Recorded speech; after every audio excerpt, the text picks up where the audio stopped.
மறுபடியும் மாமா வந்துட்டாரு அப்படின்னு சொல்கிற அளவுக்கு ஒரு சம்பவம் ஒன்று நடந்திருக்கு.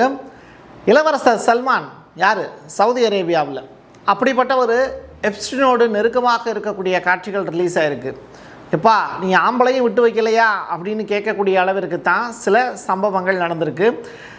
இன்னொரு புறம் என்ன அப்படின்னா, நார்த் ஸ்ட்ரீம் இங்கே ரஷ்யாவுக்கும் ஜெர்மனிக்கும் இடையில போட்டிருக்கக்கூடிய பைப்லைன், இந்த பைப்லைன் ப்ராசஸை மறுபடியும் புதுப்பிக்கிறதுக்கான வேலையில் இப்போ புட்டின் இறங்கியிருக்காரு. இன்னொரு புறம் ஈரானுக்கும் காசாவுக்கும் இஸ்ரேலுக்கும் இடையில் இருக்கக்கூடிய சின்ன சின்ன பிரச்சனைகள் இல்லை, பெரிய அளவிலான சில சம்பவங்கள் இருக்குது. அதையும் டீட்டெயில்டாக பேச போகிறோம்.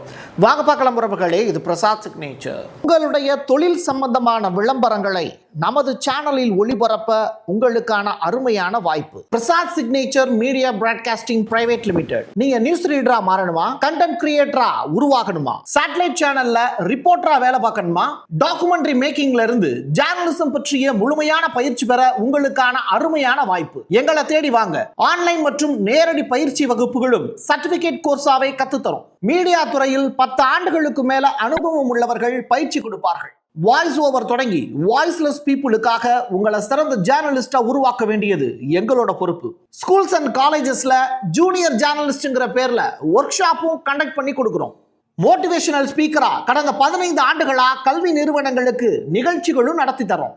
தொடர்புக்கு 9944790333 94493594 prasad.signature@gmail.com. ஐயோ, இந்த எப்ஸ்டீன் ஃபைல்ஸ் அப்படிங்கிற ஒரு விடயத்தை எடுத்து நம்ம பார்க்குறோம் அப்படின்னா அதில் இருக்கக்கூடிய ஃபோட்டோக்கள் அப்படிங்கிறது ரொம்ப எப்படி சொல்கிறது, தே ஆர் கன்னிங் ஃபெல்லோஸ் அப்படின்னு சொல்கிற அளவுக்கு தான் ஏகப்பட்ட ஃபோட்டோஸ் வந்து வச்சுருக்காங்க.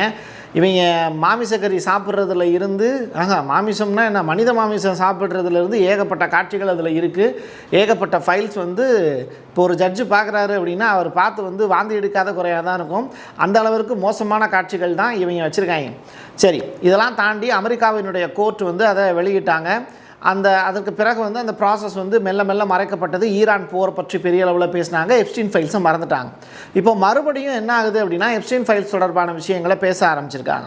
அதுவும் இந்த முகமது பின் சல்மான் அப்படின்னு நபர் இருக்கார்ல, இவர் குல்லா போட்டிருக்கும் போது ஒரு பக்கம், குல்லா போடாமல் இருக்கும்போது ஃப்ரீயாக தானே போகிறாரு ஐலாண்டுக்கு. அப்போ வந்து பார்த்திங்கன்னா தனது இராணுவ உடை எல்லாத்தையும் வந்து கழட்டிடுவார்.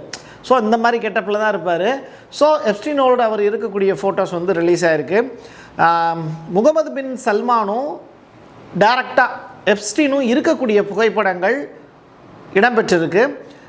2 பேருமே ஆண் நண்பர்கள். இதுக்கு மேலே நான் அதை ரொம்ப எக்ஸ்பிளைன் பண்ணி சொல்லணும்னு அவசியம் இல்லை. 2 பேரும் வந்து வானவில்லை மிகப்பெரிய அளவில் ரசிக்கக்கூடிய ஒரு குரூப்பாக இருந்திருக்காங்க. இது தொடர்பான புகைப்படங்கள்லாம் நிறையா ரிலீஸ் ஆகிருக்கு. மொத்தமாக அந்த தீவுக்கு மட்டும் சல்மான் அவர்கள் 34 முறை போயிருக்கார். என்ன டேஸ்ட்ரா உனக்கு அப்படின்னு கேட்குற அளவுக்கு தான் இந்த இளவரசனை பார்த்து நம்ம கேட்க வேண்டிய தேவை இருக்குது. அஜர்பைஜான் அப்படிங்கிற நாடு ஒரு சாதாரணமான நாடு கிடையாதுங்க. அங்கே இருக்கக்கூடிய மனிதர்கள் எல்லாமே மூக்கு நீண்டவங்களாக இருப்பாங்க. புரியும்னு நினைக்கிறேன் உங்களுக்கு. இந்த யூதர்களுடைய மூக்கு மட்டும் எப்பயுமே பெருசாக இருக்கும். நம்ம ஊரில் கூட இந்த விகடன் பத்திரிகையை பார்க்குறவங்களுக்கு நல்லாவே தெரியும். அந்த பத்திரிகைகளுக்கு சில பேருடைய அந்த பின்னாடி குடும்பி இருக்கிற மாதிரியும் முன்னாடி மூக்கு அதிகமாக இருக்கிற மாதிரியும் சில ஃபோட்டோக்கள் நீங்கள் பார்த்துருப்பீங்க. எல்லாம் ரஷ்யா ப்ராடக்ட் தான். சரி, எது எப்படியோ இப்போது இந்த அஜர்பைஜான் அப்படிங்கிற நாடு ஈரானுக்கு எதிராக சில சம்பவங்களை செஞ்சுருக்கு. அதுலேயும் ஈரானுடைய முன்னாள் அதிபர் ரைசி அவர்களுடைய மரணம் கூட அஜர்பைஜானில் தான் நடந்துச்சு. இப்படிப்பட்ட சுச்சுவேஷனில் இஸ்ரேலுக்கு முழுக்க ஆதரவாக செயல்படக்கூடிய ஒரு நாடு இந்த அஜர்பைஜான். இப்போது ஈரானுடனான மோதலின் போது இஸ்ரேல் தனது உயர் ரக இராணுவ பிரிவு, மொசாட்டு, இதனுடைய உளவு பிரிவு எல்லாத்தையுமே அஜர்பைஜானுக்கு வந்து அனுப்பிச்சி வச்சாங்க அப்படிங்கிற தகவல். அந்த இடத்துல இருந்து ஈரானை கண்காணிப்பது எளிது அப்படின்னு சொல்கிறாங்க. ஸோ CNN கொடுத்துருக்கக்கூடிய ரிப்போர்ட்டு தான் இப்போ ரிலீஸ் ஆகிருக்கு. ஈரானுக்கு எதிராக தங்கள் மண்ணில் இஸ்ரேலிய படைகள் செயல்பட அனுமதித்ததாக தெரிவிக்கப்படும் 4வது நாடாக இந்த அஜர்பைஜான் அப்படிங்கிற நாடு செயல்படுது. ஏற்கனவே சைப்ரஸ், அமெரிக்கா இந்த நாடுகள்லாம் வந்து பட்டியலில் இருக்குது. இப்போ அஜர்பைஜானும் ஈரானுக்கு எதிராக செயல்பட்டதாக CNN ரிப்போர்ட் ஃபைல் பண்ணுறாங்க. ஓங்கி ஒரு பெரிய கம்பு எடுத்து மண்டையில் டமார்னு ஒரு அடி அடித்தா எப்படி இருக்கும்? தலை கிருன்னு சுத்துமா? அது மாதிரி பாவம் ட்ரம்ப்புக்கு இப்படி ஒரு நிலைமை.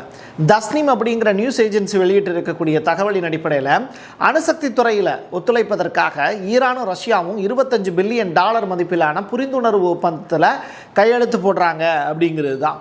இது ட்ரம்ப்புக்கு பெரிய தலைவலியையும் பலத்த அடியையும் தலையில் அப்படியே மண்டக்காயக்கூடிய நிகழ்வாக தான் ஏற்படுத்தியிருக்கு. இதெல்லாம் கேட்கும்போது அவருக்கு கடுப்பாகும். ஆனால் அதுக்கு பதிலாக அவர் சில சம்பவங்களை செஞ்சுருக்காரு. அது என்ன தெரியுமா? எனக்கு ஏதாவது பிடிக்கலைன்னா நான் தூங்கிடுவேன் அப்படின்னு. இந்த கவுண்டமணி வந்த செந்தில் ஜோக்கு இருக்குல்ல, தில்லானா இதெல்லாம் வாசிக்க முடியுமா முடியாதாடா அப்படின்னு. ஏங்க இதில் எப்படிங்க தில்லானா வாசிக்க முடியும்? இது தவிழுங்க, அது வந்து நாதஸ்வரத்தில் தாங்க வாசிக்க முடியும் அப்படிங்கிற கதையாக இந்த இரண்டும் சேர்த்து இசைக்கும் போது ஒரு மயக்கம் வரும்ல, அப்படி ஒரு மயக்கம் தான் நம்ம ட்ரம்ப்புக்கு ஏற்பட்டிருக்கு. நம்ம பின்னாடி தன்னுடைய சகாக்கள்லாம் பேசிக்கிட்டு இருக்காரு. முன்னாடி வந்து பார்த்திங்கன்னா ட்ரம்ப் உட்காந்துக்கிட்டு இவங்க என்னத்தை பேசுகிறாங்க, நம்ம ரெஸ்ட் எடுப்போம் அப்படின்னு சொல்லி ஒயிட் ஹவுஸில் ஓவல் ஆஃபீஸில் நிகழ்ச்சி நடந்துக்கிட்டு இருக்கும் போதே தலைவர் கண்ணா சேர்ந்து தூங்கிட்டார்.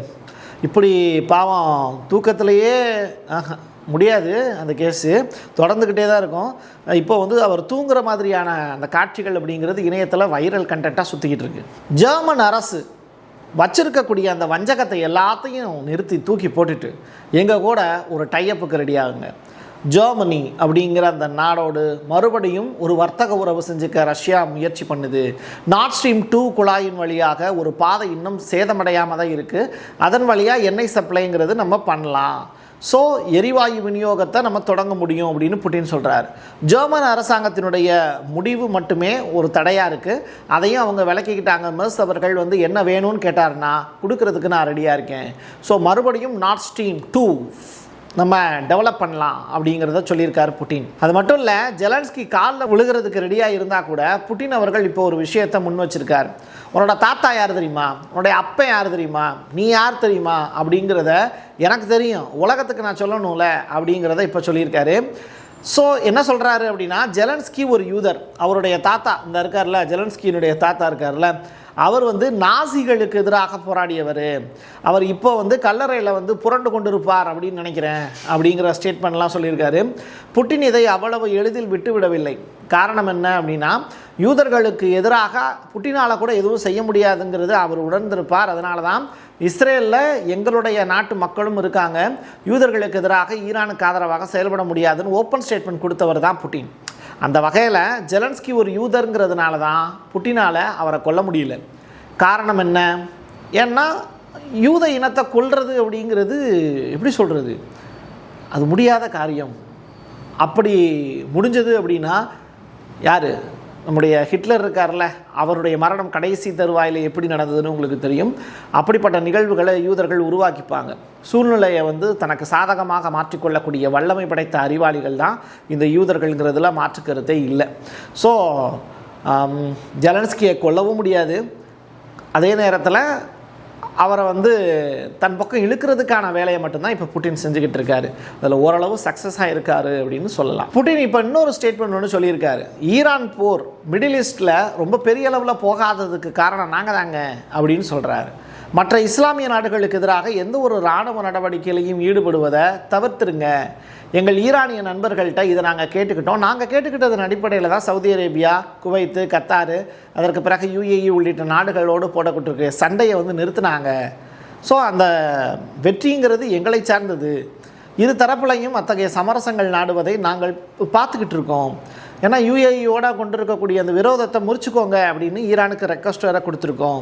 ரஷ்யாவால் ஏதாவது செய்ய முடியும் அப்படின்னா உதவிகளை கொடுக்கறதுக்கு நாங்கள் தயாராகவும் இருக்கோம் ஈரானுக்கு அப்படிங்கிற ஸ்டேட்மெண்ட்டையும் சொல்லியிருக்காரு. சண்டைக்கு வரியா, வா பார்த்துக்கலாம் அப்படின்னு சொல்லியிருக்காங்க ஈரான். அமெரிக்க போர்க்கப்பல் மீது ஈரானிய படைகள் துப்பாக்கிச் சூடு குறித்த எச்சரிக்கை ஒன்று விடுத்திருக்காங்க. தற்காப்பு நடவடிக்கை தானே, ஒரு தடவை அட்டாக் பண்ணால் தப்பு இல்லைல்ல, அப்போ வா அடி வாங்கிக்கோ அப்படின்னு சொல்லி இப்போ என்ன பண்ணுறாங்க, ஈரானிய கடற்படை ஒரு காதிர் ஏவுகணை ரைட்டா, அது ப்ளஸ் வந்து ஷாகித் டனாய் இதன் மூலிமா தாக்குதல் நடத்தியிருக்காங்க. ட்ரோன்கள் மூலிமா எச்சரிக்கையும் எடுத்திருக்காங்க. அமெரிக்காவுக்கு குண்டுகள் வீசி அட்டாக்கு நடத்தியிருக்காங்க. 2 அமெரிக்காவினுடைய கப்பல், இந்த DDG-103 அதுக்கப்புறம் DDG-87, இது வந்து டைரெக்டாக மிடில் ஈஸ்ட் ஏரியாவில் சுற்றிக்கிட்டு இருக்கு. உள்ளே என்ட்ரானா அடிப்பட்டா அப்படின்னு சொல்லி இப்போ மிரட்டி விட்டுருக்காங்க இருக்காங்க ஈரான். ஸோ ஆக மொத்தத்தில் ஓமன் கடல் பகுதியை தனக்கு சொந்தமாக மாற்றுறதுல அமெரிக்கா ஒரு பெரிய தீவிரமான நடவடிக்கையை சென்கா மூலிமா எடுக்கிறாங்க. அதுக்கு முட்டுக்கட்டை போட்டுக்கிட்டு இருக்காங்க ஈரான். இந்தியா மீதான வரிகள் விதிச்சு நான் நிறைய சம்பாரிச்சுக்கிட்டு இருக்கேன் அப்படின்னு ட்ரம்ப் வந்து பெருமை பொங்க பேசியிருக்கார் ஓவல் ஆஃபீஸில்.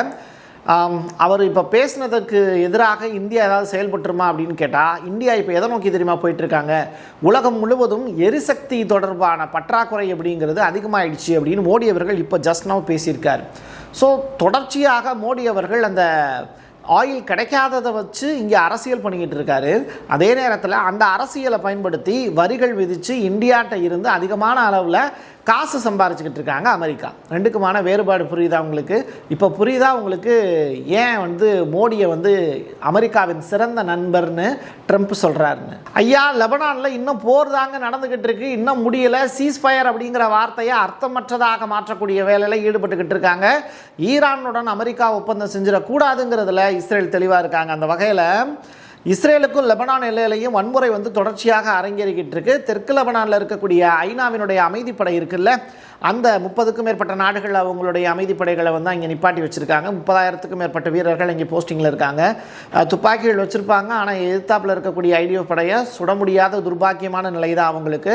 ஸோ அப்படிப்பட்ட செர்பிய வீரர் ஒருத்தரை இஸ்ரேல் ஐடிஎஃப் படை சுட்டு கொண்டுட்டாங்க.